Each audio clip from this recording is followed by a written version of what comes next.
everybody, welcome back to Furniture Flipping Teacher. I'm Lauren and welcome back to day 9 of the 12 days of Flipmas. This table is about to get a crazy makeover.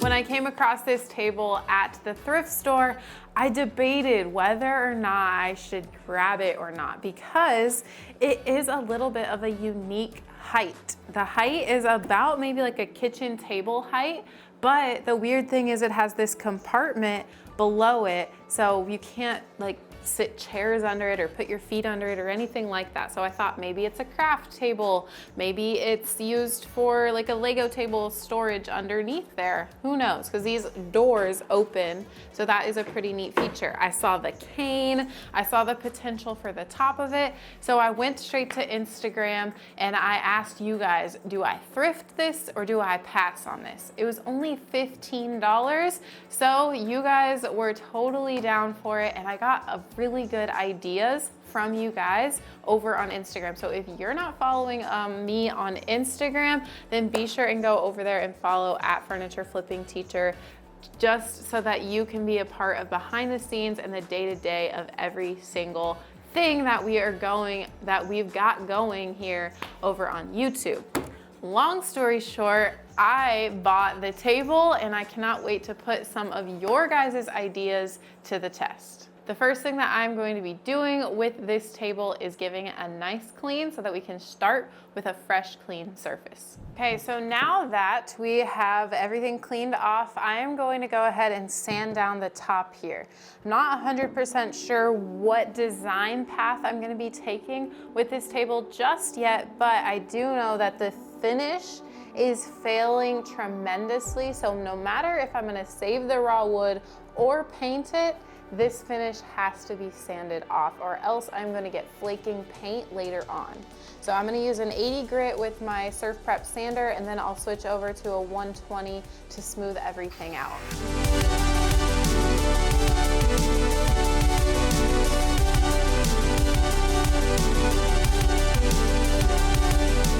All right, this tabletop is sanded down, so I absolutely love this finish here, the raw wood. I really like it a lot.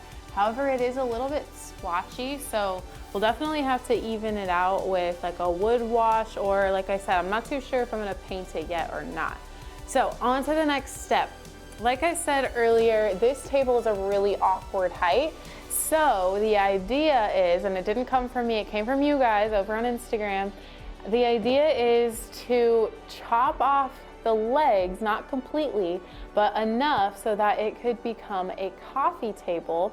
So I have got to figure out about how tall I'm thinking I want it for it to become a coffee table.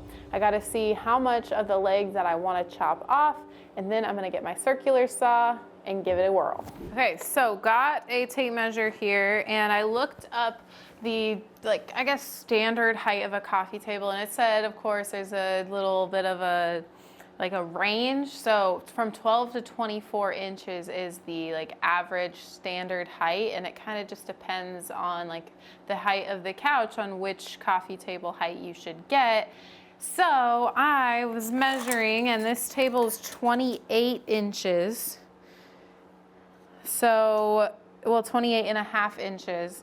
So if we're going at 18, that's cutting 10 inches off. We'd be 18 inches from the ground, or I was thinking 20.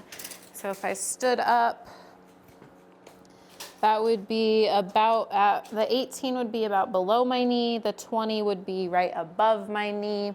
So I think I'm gonna go at 20 first. So I'm gonna cut off 8.5 inches. And then if I, think that it needs to be a bit shorter, then I have the ability to cut off another 2 inches. I'd rather cut too leave it too tall the first time and have to cut again instead of regretting cutting it too short the very first time. So I'm gonna grab my circular saw and we're going to make some lines to cut this baby off. Alrighty, I am going to make the mark for where I'm going to be cutting off the legs here. So you got, again, 28.5, and I want it to be at 20. So we need to cut off 8.5 inches from the bottom here. So what I'm gonna do is I'm gonna put tape where I want the bottom to be the cutoff mark. That way I know exactly where it will be for when I use my saw. Okay, 8.5 all around. I'm gonna do that to the other 3 legs and we'll get to cutting.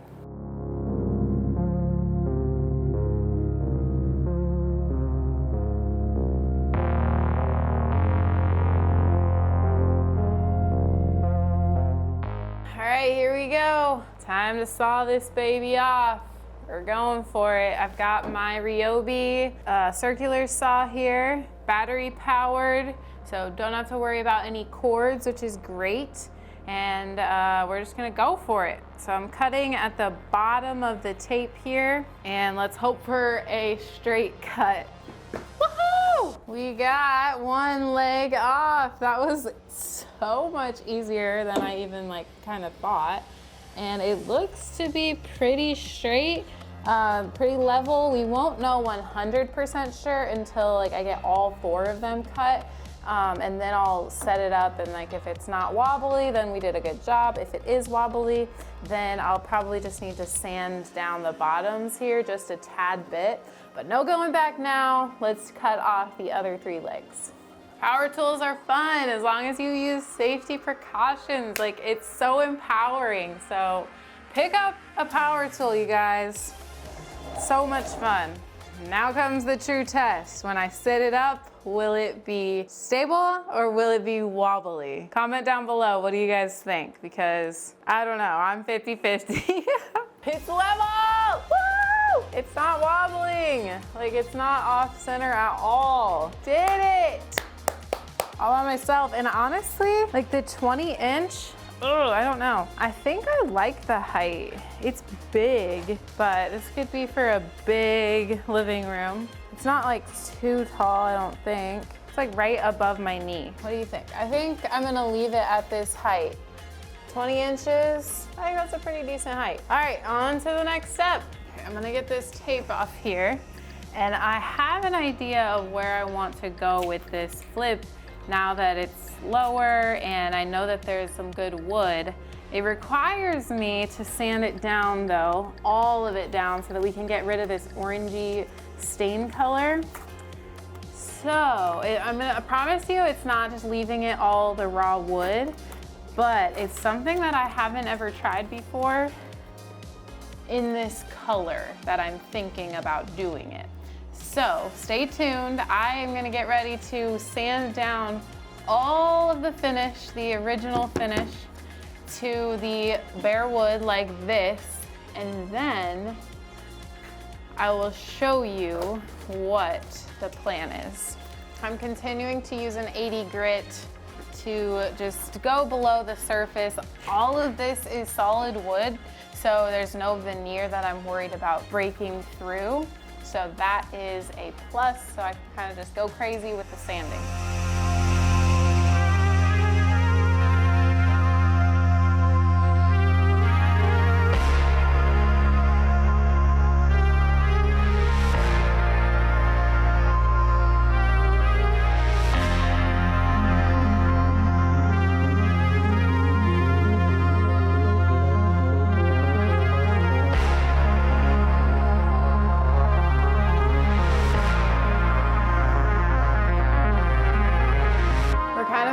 Stretch of sanding everything down here. I did go ahead and take off the little compartment doors so that I could get inside of the area where there's caning, but I needed to get on the underside here.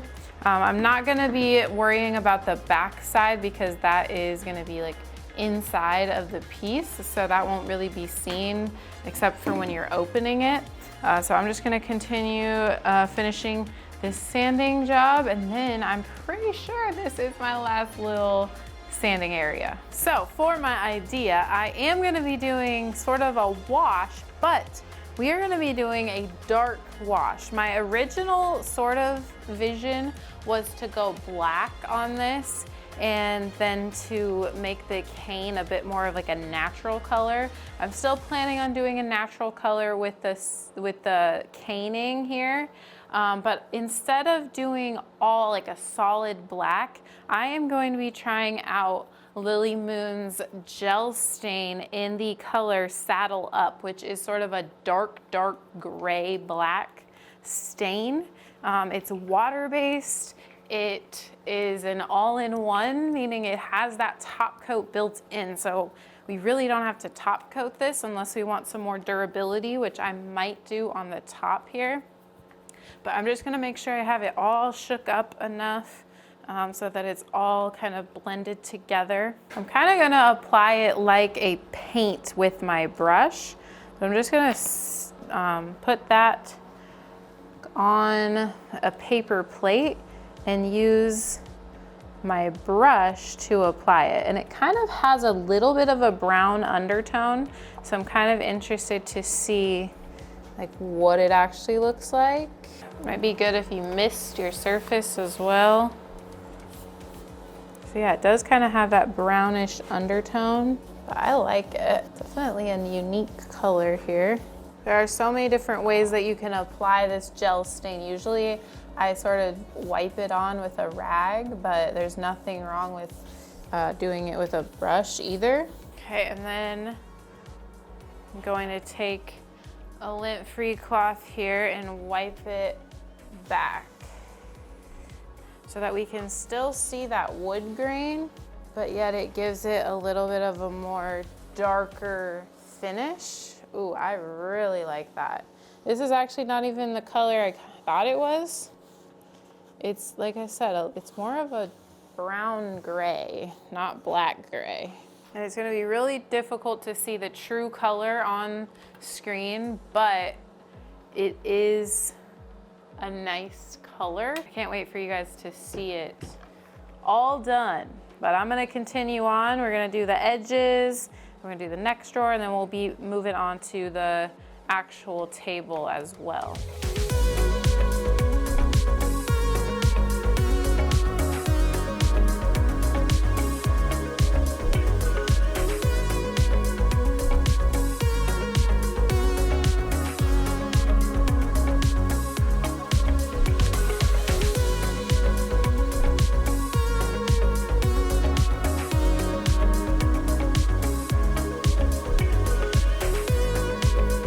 Okay, so now that we've got the base all stained with the Saddle Up, I am now going to be using another gel stain. We're just going all gel stain, well, mostly all gel stain on this flip.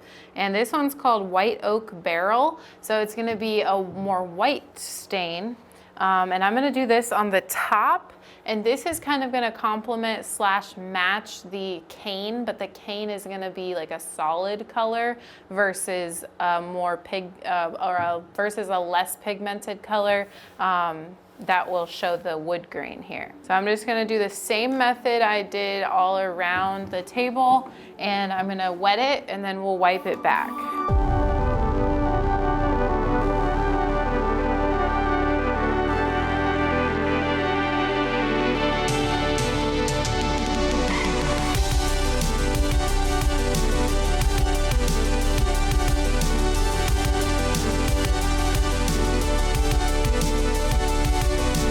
So I'm gonna be putting this color, it's called Sandbar, on my cane parts here, but I don't want it to bleed through and get onto the parts that I already stained. So I'm going to take a precaution and just use some clear coat around the edges where I taped, so that way I know for sure that that paint won't bleed. If anything bleeds, it's gonna be this first layer, which is clear, so no big deal there. So while that dries, or once that dries, I'll come back and do some Sandbar. So there's so many different colors that you could do with, that you could paint cane with to kind of make it more natural if it's this orangey color. I personally like going with the more neutral colors. And this is kind of going to be going along really well with the top that I painted or stained. So that's kind of why I chose this more neutral, lighter sandbar color. Okay, I'm gonna let that dry now. I'm gonna go ahead and take off the tape while it's still wet. Like I always tell you guys, that is the best thing to try and do, just so that no paint peels off when you're removing that tape. That looks absolutely perfect. All right, there we go. So now let's get these door covers back on and I'll show you the final results.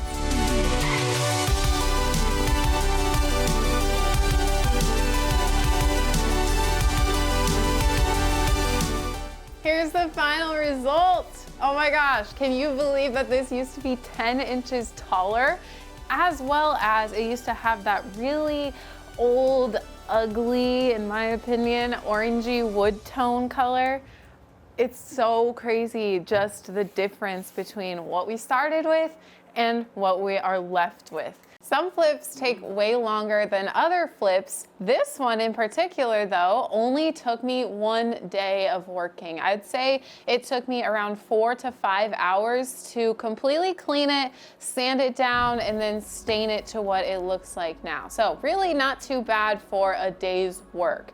I got it for $15 and I think, I don't know, coffee tables, they usually don't sell quickly unless you have them priced at a little bit of a lower amount. So I think though I'm going to try to at least get like $200 for it. I think I'll probably list it at like $225, $250.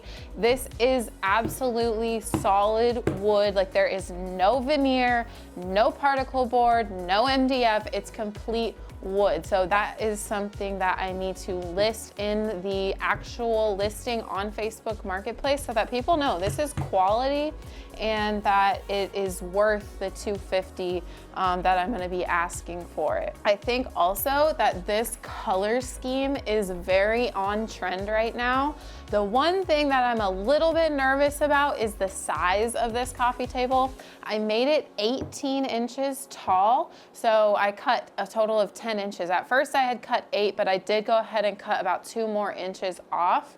But not the height of it that I'm worried about, it's like how big it is. It's a pretty large coffee table, but I've seen these types of coffee tables in some people's houses. So I'm hoping that someone will just absolutely love it and go for it. So thank you guys so much for watching. This is day 8, so we've still got 4 more flips, day 9, 10, 11, and 12. I'm sorry, I lied. I'm getting them all confused. This is day 9 of Flipmas, so we've got only 3 left. So if you haven't watched day 1 through 8, be sure and go check down below. I listed the link to the playlist that has all of them up until this point. And then also get subscribed because like I said, we've got 3 more flips that you don't want to miss. Thank you guys so much for watching and I'll see you on the flip side.